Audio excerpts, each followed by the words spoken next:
Welcome to our channel Ramjyothi. Hi అండి, నేను మీ రామ్జ్యోతిని.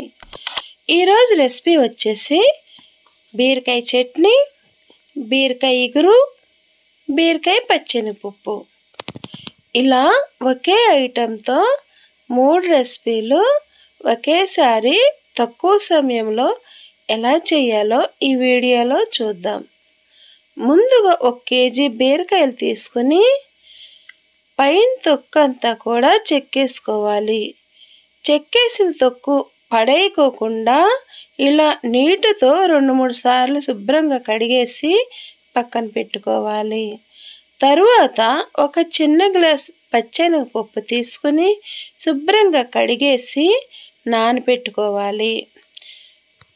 చెక్కుకున్న బీరకాయల్ని చిన్న చిన్న ముక్కలు కట్ చేసుకుని 2 భాగాలుగా విభజించుకుని పక్కన పెట్టుకోవాలి. తరువాత స్టవ్ అంటించి ఒక బాండీ పెట్టుకోవాలి. తగినంత ఆయిల్ వేసుకుని ఆయిల్ వేడెక్కినాక వెల్లుల్లిపై జీలకర్ర పోపు దినుసులు వేసుకుని సన్నగా తరిగి పెట్టుకున్న ఉల్లిపాయ పచ్చిమిరకాయ ముక్కలు వేసుకోవాలి. ఉల్లిపాయ పచ్చిమిరకాయ ముక్కలు మగ్గినాక బీరకాయ ముక్కలు సగభాగాన్ని వేసుకోవాలి. బీరకాయ ముక్కలు కొంచెం మగ్గినాక చిటికెడు పసుపు, అలాగే రుచికి సరిపడా సాల్ట్ వేసుకోవాలి. ఒకసారి అటు ఇటు కలిపేసి మూత పెట్టుకొని ఉడికించుకోవాలి. బీరకాయ ముక్కలన్నీ కూడా మగ్గిపోయినాక రుచికి సరిపడా 1 స్పూన్ కారం వేసుకోవాలి. కారం వేసినాక ఒక్కసారి అటు ఇటు కలిపేసి 5 నిమిషాలు ఉడికించుకోవాలి. తరువాత 1 గ్లాస్ పాలు పోసుకోవాలి. పాలు పోసినాక మరొకసారి అటు ఇటు కలిపేసి మూత పెట్టుకుని ఉడికించుకోవాలి. ఇలా ఆయిల్ సపరేట్ అయ్యే వరకు కూడా ఉడికించుకోవాలి. ఈ రెసిపీ ఒక బౌల్లో పెట్టుకుని పక్కన పెట్టుకోవాలి. తరువాత మరొక రెసిపీకి మరొక బాండీ పెట్టుకోవాలి.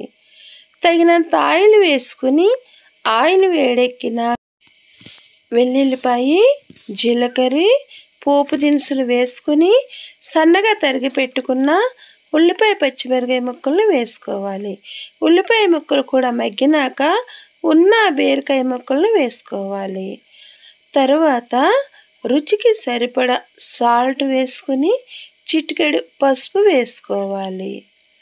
తరువాత మనం ముందుగా నానబెట్టుకున్న పచ్చెనగపప్పును కలుపుకోవాలి. పచ్చెనగపప్పు వేసినాక ఒకసారి అటు ఇటు కలిపేసి ఉడికించుకోవాలి. పచ్చెనగపప్పు బీరకాయ ముక్కలు ఉడికినాక మనకి రుచికి సరిపడా కారం 1 స్పూన్ వేసుకోవాలి.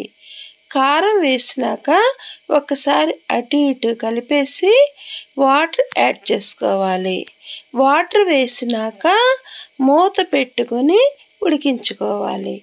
ఈలోగా ఒక మామిడికాయ తీసుకుని పై చెక్కంతా కూడా తీసివేసి సగభాగాన్ని చిన్న చిన్న ముక్కలు కట్ చేసి కూరలో వేసుకోవాలి.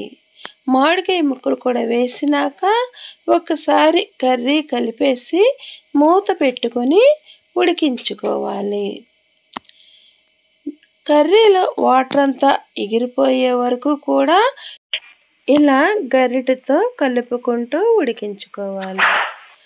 వాటర్ అంతా కూడా ఎగిరిపోయినాక కర్రీ వేరే బౌల్లో తీసుకుని పక్కన పెట్టుకోవాలి. తరువాత ఒక కుక్కర్ తీసుకుని మనం ముందుగా శుభ్రపరచుకున్న బీరకాయ తొక్కుని తీసుకుని కుక్కర్లో వేసుకోవాలి. అలాగే మనకి కారానికి సరిపడా పచ్చిమిరకాయలు, 2-3 టమాటాలు, 1 వంకాయ, మామిడికాయ బద్ద, కొత్తిమీర చిన్న చిన్న ముక్కలు కట్ చేసుకుని కుక్కర్లో వేసుకోవాలి. కుక్కర్ మూత పెట్టేసి 2-3 విజిల్స్ వచ్చేదాకా ఉడకనివ్వాలి. తర్వాత విజిల్ ప్రెజర్ పోయినాక కుక్కర్ మూత తీసి మిశ్రమాన్ని చల్లారి పెట్టుకోవాలి. తరువాత మిక్సీ జార్ తీసుకుని వెల్లుల్లిపాయ, జీలకర్ర, సాల్టు ఈ మిశ్రమం కూడా వేసి మిక్సీ పట్టుకోవాలి. తరువాత ఒక బౌల్లో తీసుకుని స్టవ్ అంటించి ఒక చిన్న బాండీ పెట్టుకుని తగినంత ఆయిల్ వేసుకోవాలి. ఆయిల్ వేడెక్కినాక పోపు దినుసులు, వెల్లుల్లిపాయ, జీలకర్ర, ఎండుమిరగాయ, కరివేపాకు వేసుకొని ఈ చట్నీలో తాలింపంతా కూడా కలిపేసుకోవాలి. మరి తక్కువ సమయంలో 3 రెసిపీలు అయిపోయినాయి. బీరకాయ చట్నీ, బీరకాయ ఇగురు, బీరకాయ పచ్చెనపప్పు. ఎక్కువగా పెద్దవాళ్ళు బీరకాయ చట్నీ అలాగే బీరకాయ ఇగురు అంటే చాలా ఇష్టపడతారు. మరి ఇలా చిన్నపిల్లలైతే బీరకాయలో పచ్చెనపప్పు వేస్తేనే ఇలా ఇష్టంగా తింటారు. మరి మీకు కామెంట్ చేయండి, అలాగే లైక్ చేయండి, షేర్ చేయండి, సబ్స్క్రైబ్ చేసుకోండి. Thank you for watching.